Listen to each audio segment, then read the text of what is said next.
کہ جس آدمی پر قربانی واجب ہے اور جو قربانی کا ارادہ رکھتا ہے اس کے لیے ایک مستحب عمل یہ بھی ہے کہ اللہ کے نبی علیہ السلام نے فرمایا کہ جو آدمی قربانی کا ارادہ رکھتا ہے اس کو چاہیے کہ وہ ذی الحجہ کا چاند نظر آنے سے پہلے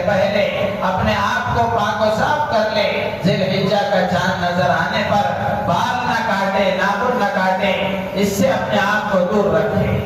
علماء نے لکھا ہے کہ یہ جو حکم دیا گیا وہ یہ اس لیے کہ ان دنوں میں مکہ مکرمہ میں حجاز مقدس میں ایک عمل ہوتا ہے حج کا،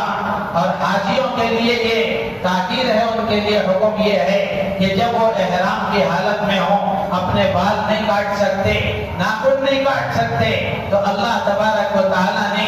اپنے ان بندوں کو جو حج کے لیے نہیں جا سکے، مکہ مکرمہ نہیں پہنچ سکے، تو حاجیوں پر اللہ کی جو رحمتیں نازل ہوتی ہیں، جو برکتیں اللہ کی طرف سے اترتی ہیں، اگر کوئی دور بیٹھا آدمی اگر اپنے آپ کو حاجی کی مشابہت اختیار کر لیتا ہے اور وہ ذی الحجہ کا چاند نظر آنے کے بعد اپنے بالوں اور اپنے ناخنوں کو نہیں کاٹتا، حاجی کے ساتھ مشابہت اختیار کر لیتا ہے، اللہ تبارک و تعالیٰ ان کی کچھ نہ کچھ رحمتیں برکتیں اس کو بھی عطا فرماتے ہیں۔ تو اس لیے ذی الحجہ کا چاند نظر آنے سے پہلے پاک و صاف ہو جائیں، بالوں کو کاٹ لیں، ناخنوں کو کاٹ لیں۔ اگر قربانی کا ارادہ ہو، یہ فرض بھی نہیں ہے، واجب بھی نہیں ہے،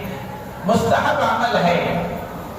آدمی اگر اہتمام کرے گا تو رحمتیں برکتیں اس کو ملیں گی، نہیں کرے گا تو اس پر کوئی ملامت نہیں ہے، تو اس لیے یہ مستحب عمل ہے، لیکن اگر اہتمام کریں گے تو انشاءاللہ برکتیں حاصل ہوں گی۔